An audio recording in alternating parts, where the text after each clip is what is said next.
Hey everyone, it's Ellis, and this is the patch 12.13 notes rundown, and yet again, Riot has a good patch. Amazing. I know it feels like it has been years since we have been getting patches like this, and honestly, I don't think it's a coincidence anymore. I feel like they've actually made a gameplay, like a designer, philosophy, whatever type of a change, and I think that's really good. What you'll notice on the screen here is that there's only 2 nerfs this patch, and then there's an abundance of buffs, as well as some adjusted champions. And then obviously we'll be going through the system changes, as well as the skins at the end. Neela is out. What was that? Neela is out. I was about to say that I don't know if it's Nyla or Neela. Everyone has been saying Neela, so I am going to say Neela. Apparently that means the color blue in some language that I'm not remembering off the top of my head, but that is that. She's going to be really good. I mean, I just imagine that she's going to be really good. Her kit is absolutely bonkers, so the only way that she's not good is if Riot completely guts her kit into the ground. Now, I will say that this patch is going to be a little bit faster of a rundown than what we've typically had, and that is because you guys might have remembered that I uploaded here on the main channel the 12.12 and 12.13 preview, in which case we already saw a lot of these things. So Sivir, I mean, I thought that all of Sivir's changes for the most part were pretty good. I mean, it seems like everything for the most part is relatively intact, and the way that they're tuning her to end up being like a utility AD that's meant to like empower her team and have the scaling with the crit and have that like direct kind of engage. And it's honestly in a weird way sort of like what a lot of teams are picking Kalista for right now. Kalista comes with obviously the lane power dominance and then falls off in the mid and later stages of the game, even the early stages if she doesn't get ahead. And she comes with that utility that obviously she pairs with a teammate that offers the engage and the the Pikachu I choose you type of interaction and whatnot. Whereas Sivir is likely going to have a weaker laning phase against the field, but then curve into the later stages and then have that ability to empower all of her teammates and have those types of just raw-on engages using the accelerant. So I think in that way it's really cool. It is going to be an addition to AD carry. It's a theme that does not currently exist because, again, she takes on that utility role, and it offers a bit of a twist to what Kalista is offering for, reasons that people play her in the later stages of the game that other marksmen just don't currently offer. So I think in that regard, it is a really good deal that she is getting reworked, and I do hope that we end up seeing her because that does mean that we have a new class in the game. If that makes sense. Or it's a new subclass amongst Markmen. That's the best way to describe it. I have been playing a lot of WoW lately. Obviously, Wrath of Lich King around the corner. But subclass, probably best way to describe that. So, okay. Corki, EAD scaling increased. R base damage decreased. AP scaling decreased as well. Gatling gun. So, I mean, we're seeing pretty much everything. We're seeing a lot of the same stuff here. So he ends up getting 5% more bonus AD for his damage per tick on his E. And then the R missile package, the AP ratio is going down. Now, Corki, sometimes he does do the like super AP heavy build. For the most part, he doesn't actually get a whole lot of AP. I feel like for a lot of people that are missing some of they're seeing these changes and thinking, wow, this is a really big deal. The reality is that I do not think that it's really that big of a deal because Corki's missiles are mostly just to get them into lethal range anyway. And typically you're talking about 1 or 2 missiles ending up hitting in order to, grant access to that lethal range anyway. Because Corki doesn't have a whole lot of AP anyway, this isn't really anything to lose your mind over. Even something like the 16% AP on the big one rocket damage, again, it's not something to lose your mind over because this isn't where Corki gets a lot of his value, and it's not like people are necessarily picking Corki. So even though these nerfs are going to do something, they shouldn't actually prevent people from why they're picking Corki. This is very akin to like when everyone freaked out that Jinx ended up losing a little bit of HP inside of the laning phase, even though the whole reason that you were picking Jinx should not have been for lane game dominance or anything like that. And once you hit the mid-late game, I mean, the HP nerf that she ends up receiving is virtually negligible, and then because of the dynamic of bot lane, it doesn't matter as much. So it's a really weird thing, so I hope people don't overreact to Corki. Elise, moving on, base health, health growth, and base armor increased. Human form Q damage is increased. So the Q damage being increased is like fine, but it's pretty negligible. I mean, even on early ganks, you're talking about 0 damage on early ganks. Quite literally 0 damage on her early ganks. And even by the time she's like level 5 or something like that, she's starting to level up. Again, virtually negligible damage. So it doesn't really matter. People aren't not picking Elise because she doesn't have HP and she doesn't have health growth and she doesn't have base armor. This has nothing to do with why people are not picking Elise. Honestly, the biggest buff that this is probably going towards is actually like the mid lane Elise. If anyone's seen the Happy Chime Noises video and seen the Elise player that plays Elise in mid, this is probably actually a massive buff for lane Elise, but for jungle Elise, it has nothing to do with why she's not being picked. So this is just kind of Riot missing, not really missing the ball here. Halloween, remember, is not too long away, so they do want to start buffing the monster champions in hopes that they can cash in. True. All right, Evelynn, passive heal. Increase W, magic resistance reduction, increase R now decreases the timer to re-enter passive camouflage. So passive Demon Shade. So the self-heal at low level is obviously up. That's very good. Alert enemy magic resist reduction, 25 to 35% to 35 to 45%. This is obviously really nice as well. After the durability patch update, what ended up happening is that all Rocket Belt users objectively dealt less damage. And this is, I mean, obviously, yes, if you do something like Void Staff or whatever, I mean, it's fine. But champions like Evelynn, other Rocket Belt users like Diana inside of the jungle that were using Rocket Belt, other Rocket Belt extremists like Echo, etc., all of these champions objectively did get hit because of their playstyle as well as their items in most cases. And so Evelynn getting some magic resistance reduction back, having the HP back up, and then the last Caress thing, putting her back in passive. These are all just really nice things. Never meant that Evelynn was unplayable. It just was like something that she suffered from, mostly because of the mythic that she goes and the way that items did get tagged in the durability update, and that's fine. Fiddlesticks, Q fear duration increased, R damage increased. Q terrify, fear duration 1 to 2 to 1.25 to 2.25. Okay, so the fear duration is going to go up, and I mean, obviously that's really good for Fiddlesticks. And I mean, one of the things that I will say about this is I believe that Q is not an ability that you actually put points in right away. I could be totally wrong. This is really weird, right? Someone that always recommends Fiddlesticks as much as this. I'm not actually super familiar with when Q starts getting points off the top of my head, and because these videos are done in one shot right now without any editing, I'm not going to bother to actually look that up right now, but still 0.25 seconds eventually getting added into it is very nice. Our Crow Storm getting the flat base damage as well as the 25% AP ratio is really good, especially for Fiddlesticks. Now, junglers typically don't really tend to get more than 2.5 items in competitive games. Sometimes they do get to 3, so it's not like he's having an enormous amount of AP ratios, but getting that flat base damage buff is really good because especially Fiddlesticks normally is a multi-man target with the Crow Storm, so that is really good. Galio Q damage increased. Tornado's damage per second is up by quite a bit. Tornado max damage over 5 seconds is up also quite a bit. And so, I mean, all of these things are absolutely broken and good for Galio. It does give him a lot more merit to being picked right now. Generally, right now, when he is being picked, he's generally as a response pick to other utility champions, and he's meant to mostly counteract or follow the utility champion. I think that's a really weird thing. But obviously, with these ability power buffs and stuff, he is going to start hurting a little bit, and his utility is not something to scoff at. Gwen, health regen growth increased, Q snip damage increased, center snip true damage decreased, etc. So I talked about this really long in the patch preview. Riot's attempt here with all of these changes that are visible on your screen, and you're free to read them because there is a lot, is that they're making it so that you can itemize against Gwen, and that the itemization is going to be better.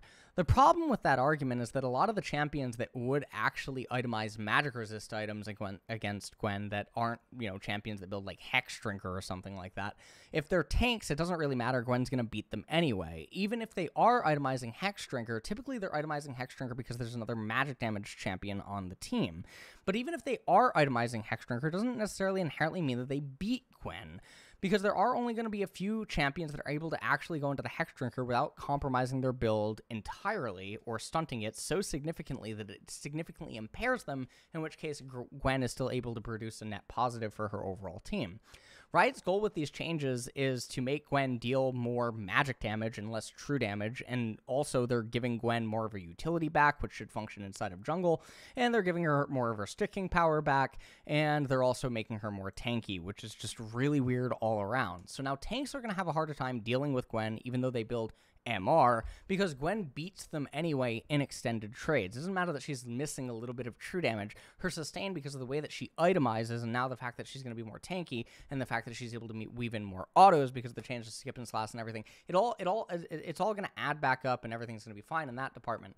It's just a really weird way that feels like they're totally disconnected from Gwen. I don't know, maybe I'm disconnected from Gwen or something, but I just can't actually see that these changes are somehow a nerf to Gwen in most cases. At least not at the competitive level. Perhaps in solo queue or something where people are just walking into the true damage like super early on, and Gwen's, management of E and all these other things are like really weird. I just can't imagine it. Also, the new patterns recast after damaging an enemy champion recasts after 1 second. So generally, even if you did redamage an enemy champion, it probably happened about a second later, and then you would cast the ability, right? So in most instances, you're just always getting to recast it. This is also really good because what this ends up meaning is that you can also just open with R from like a long distance, and even if there's nothing between you and the enemy champion, you can still just needlework them 3 times from a far distance, which is really broken. So all in all, I think these changes are absolutely fantastic for Gwen.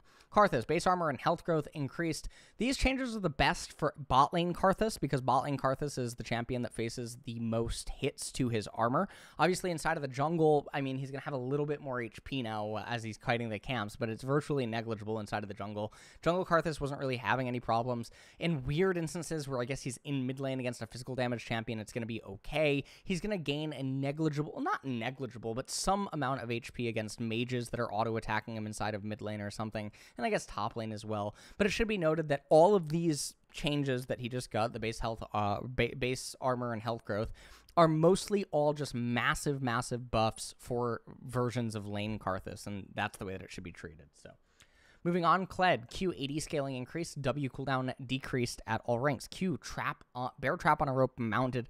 So Cled's just getting a lot of damage added back into him. I don't think this is what's gating the champion. Again, Cled used to be in really good hands once upon a time when his HP and stuff on Skarl worked very differently, and a lot of people that seem to play Cled actually complain about his W and the uncontrollable factor of the W, and that's basically what goes into that. So we'll end up actually seeing what this equates to for Cled, but it does really just seem like Riot was going over a list of champions that they can give a minor buff to without it actually doing too much, and honestly, I'm all for it, so I do think that it's totally fine. Should be noted, though, that Cled is a champion that in the durability patch update, he is a champion that can build the Black Cleaver and stuff like that, so he's not a champion that necessarily suffered from the durability patch as much as some others. Master Yi base stats, so he's getting 50 auto attack range at forever. Q, Alpha Strike. By default, Master Yi will be placed 75 units in front of his primary target. During Alpha Strike, Master Yi may right-click to instead be placed 75 units in the direction he clicks. So now, you can actually always choose the direction that you want to land. This is still skill expressive, but I will note that for really good Master Yi players, a lot of really good Master Yi players at higher MR generally tended to know exactly where they would land upon casting the Alpha Strike. And that was a form of skill expression itself, where players that don't frequently play Master Yi or people that play Master Yi to low MR do not actually possess that skill. And it's not something that you're gated from learning. Anyone could learn it, but yes, now there is skill expression to that. Meditate. So I already commented on this. The cooldown is down by 11 seconds. The mana cost is 40 plus 6% maximum mana per second. That is absolutely... it's interesting, right? Damage reduction during Meditate is 60 to 70% to 90% for the first 0.5 seconds, reduced to 60 to 7% for the remainder of the channel. So no matter what, it's basically, it's considered up at all points, right? Lingering damage reduction for 0.5 seconds after Meditate ends, but not exceeding a total of 4 seconds, for 0.5 seconds after Meditate ends. So this is one of the things that apparently they have added in. I do wonder if this has something to do with the complaint that I mentioned in the preview. If you only get 90% damage reduction for the first 0.5 seconds, if you play on North American server and you are on the West Coast or you are in, different parts of Canada, you almost can't time your meditate against most skill shots. That's just a fact. You basically have to be predicting. This is very akin to why North America, it's very hard to come by Fioras, and it's very hard to see, way back in the day. One of the things I used to comment about that I would only ever see on Korea back when I used to play Tahm Kench or something, Fioras could repost the Tahm Kench sheet, which is insane when you consider how on top of the target you are, right? Or like the Mordekaiser arm raise when he ends up raising his arm to do his ultimate and stuff, and you can react to that and all this other stuff. Depending on where you are in the world and what ping you have, what your ISP is, etc., this actually still will not really be a thing for you in most cases. You can be really good. Now, I understand that no MS is going to cause you to have a half-second delay entirely, right? But what I'm getting at is that factoring in most people's reaction speeds, other stuff that they're paying attention to, combined with their MS, there's going to be a whole lot of stuff going on for this 90% for the first 0.5 seconds. Now, the lingering is still good. That does add some forgivability to it, and I do not believe that this was in the original patch preview. So that is nice that Riot did end up doing that. It's a lot stronger for Korea and China server where everyone plays on, 9 ping or less. Perhaps even Japan if you're local to Japan or something like that. But obviously, if you are playing in higher pings, this is not something that is as accessible for you. And I think that that is a really weird thing that I am curious if Riot considers that when doing balance changes for champions. Olaf, base health regen and health regen growth decrease. Passive max bonus attack speed increased early. Q mana cost decreased early, increased late. Okay. Health regen is going to go down, and the health regen growth is going to go down. Health regen at 18 is down. Passive berserker rage, the maximum bonus attack speed is up. Good. Q undertow, mana cost is up. Nerf to top, but a buff to the jungle. And so, I mean, that's the way that it should be seen. It's a nerf to top lane, but it's a big buff to the jungle. That's fine. Renekton, our damage now scales with AD. This is actually really big. So Renekton's really funny in that no one's picking him, and you guys know me, all right? I was literally the reason, I'll say it, whatever. Don't care, okay?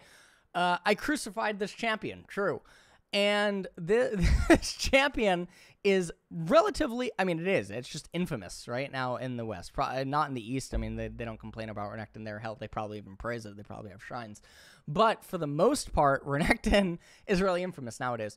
If you guys go to Renekton's patch history and you check a lot of his patch history since he was nerfed, and you consider durability update, the way that he itemizes and all this other stuff, Renekton, it's going to be really funny and confusing if even after 12-13, no teams are still picking him. And I think that's going to be really funny. So it's just going to be weird. It's going to be funny. It's definitely going to be something I'm going to bring up in co-streams in the coming future and live viewings and all this other stuff that I'll be doing. But I think it's funny. I think it's very funny. This is a massive buff to Renekton. It literally cannot be understated how big of a buff this is. It's just so absurd. Okay, Talia. Q damage increase, mana cost decrease, bonus damage to monsters decrease, boulders now stun, jungle monsters are adjusted. Okay, listen, TLDR, Riot wants Talia to be a jungler. Okay, that's it. Done. Okay? You guys have been keeping up with Talia. You've been watching a lot of streams. Okay, Talia is on a lot of streams. She's not appearing really that much inside of pro play, but that's fine. Okay? Riot wants Talia to be a jungler. That's the TLDR. Everything is fine. Okay?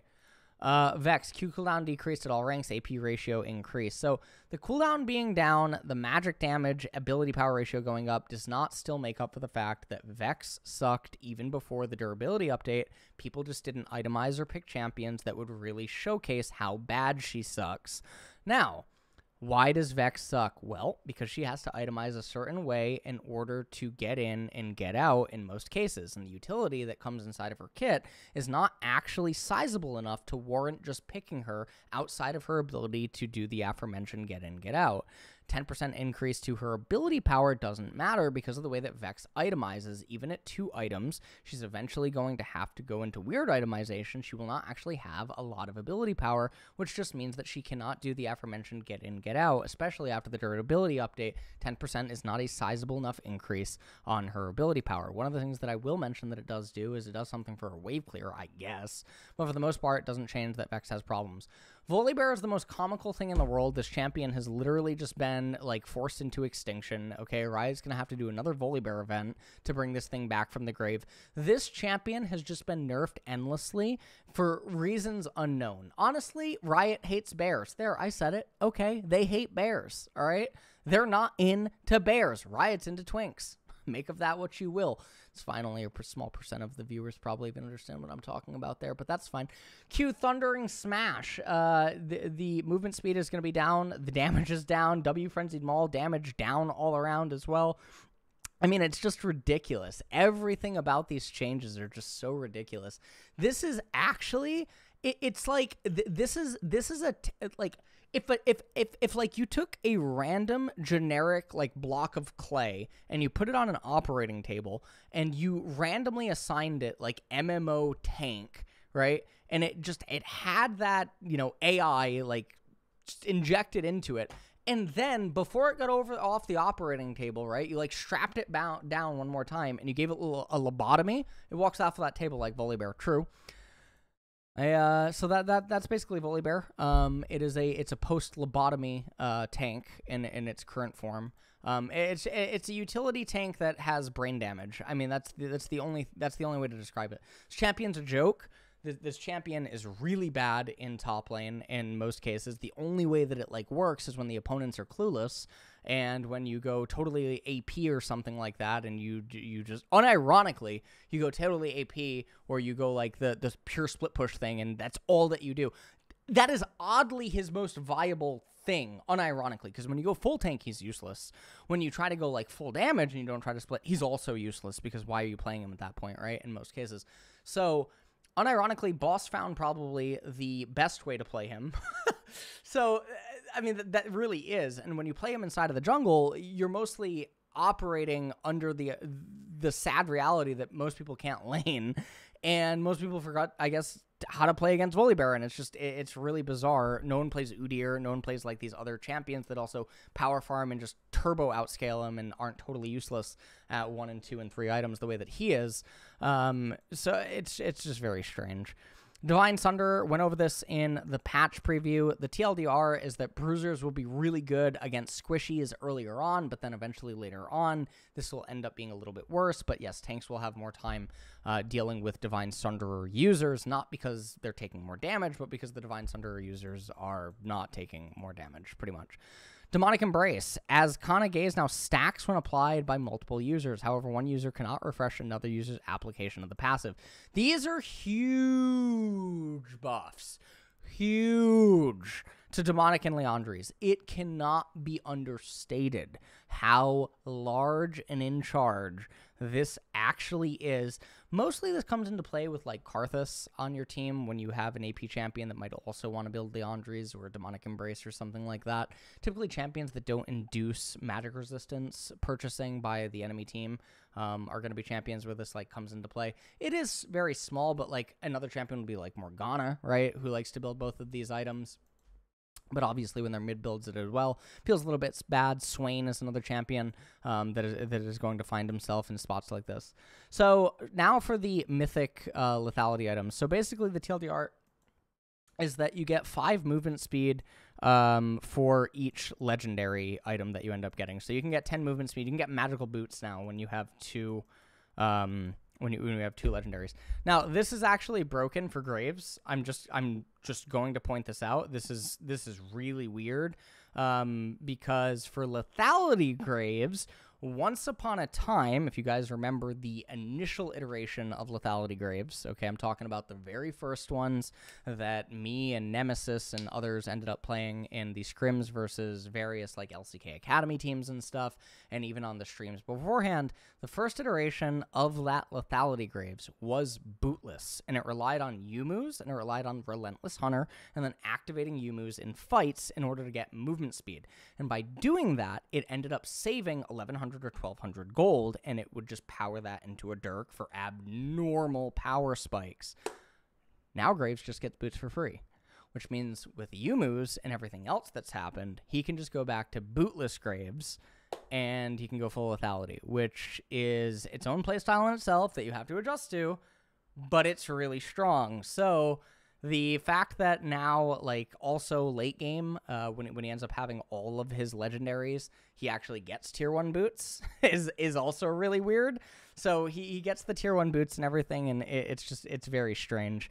So that's the initial thing that comes to mind here. For some of the other lethality champions, I can't ever really see them skimping on any sort of boots purchases or anything. It's just very nice for like assassins trying to move around the map and everything like that. Typically, it's going to be the ones that get multiple legendaries relatively early because of the cheap cost and stuff. So objective bounties: bounty lingering duration 5 to 60 seconds. Okay, get cash now. Bounties will now start to fall off a little earlier when the losing team reduces the lead. Claiming an objective bounty as bounties are lingering now cancels all other objective bounties on the map until bounties are reactivated. Oh, that's really big.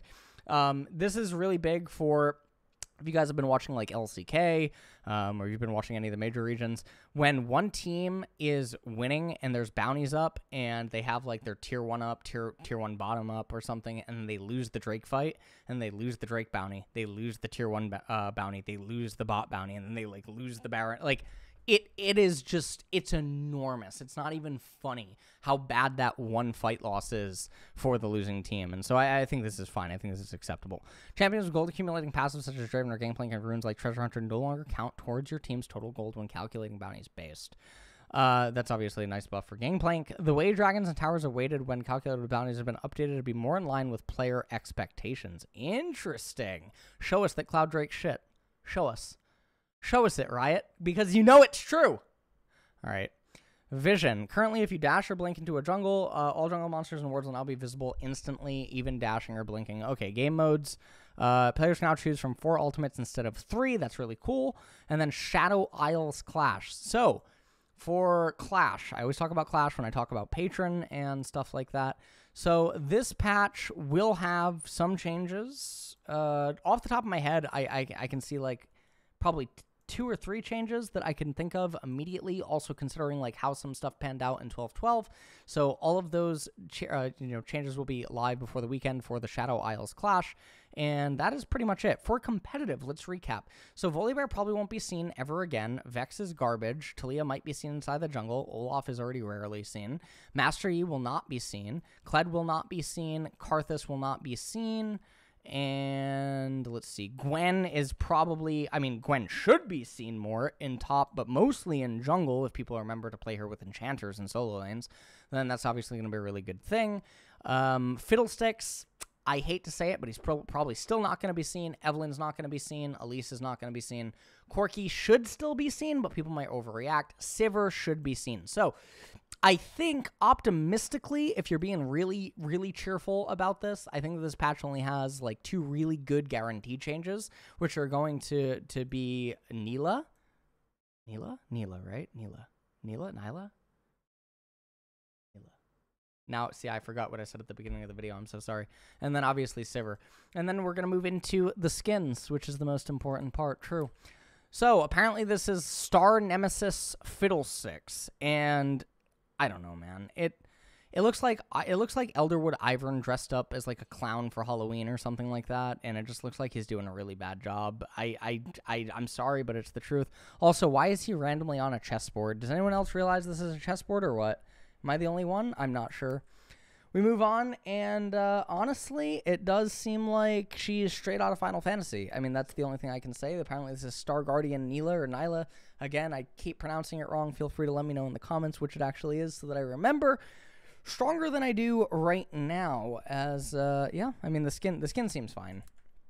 And then this is Sona, and I don't even know what she reminds me of. The skin's not really doing it for me. The skin's not doing it for me. Her hair just makes me want to cut it off. Oh, you know what her hair reminds me of? Her hair reminds me of Poppy in that one skin. You guys might remember. I think Poppy has the same color hair in that one skin where it's just like totally unkept and out of control. I just want to cut her hair off. I mean, I like that is literally the only thing that passes through my mind when I see this is I just want to cut her hair off. I don't know. And then we move on. And what is this? Kaiser? I guess this is Kaiser. I mean, her little friend looks cute right here. This thing's actually the best part of the skin. Kaiser, they're probably going to buff her again before Worlds. Let's be honest. They got to sell skins. So I do think that it's probably a really good skin for them to sell. I think that aesthetically it looks really nice. I think it reminds me of like Candyland. All right, I used to play that a lot as a kid. But yeah, I mean, that's pretty much it. And then this is Echo, true, Season 2 of Arcane. Hopefully not too long away. Dude, got to get the Echo skins fresh in people's memories for when that comes out. I'm a little bit curious why he doesn't have the war paint on his face or like the stuff that he ends up wearing. It just seems weird that he's so... I don't know, he just doesn't even look like himself, kind of, right? I don't know, this is weird. Is it not weird? I mean, I don't know. I'm kind of weirded out by this. I'm not getting an Echo vibe from this. I don't really, I mean, even the teapot seems sad, right? This teapot seems sad. That's a frown, right? This is like a teapot. This thing's sad. True. And then what is this back here? Is this ash? I don't know. It's a spirit or something. Oh, this is probably Neela using her blue, like, water thingy. All right, it's fine. Anyways, that is it for the patch rundown. So I hope that you guys did enjoy this. And throughout the duration of the video, I hope that you guys got to enjoy watching the sun rise behind me. And that's it. So see you all later, hopefully tomorrow, for the T1 LCK co-stream at 5 p.m. KST. Amazing. Bye.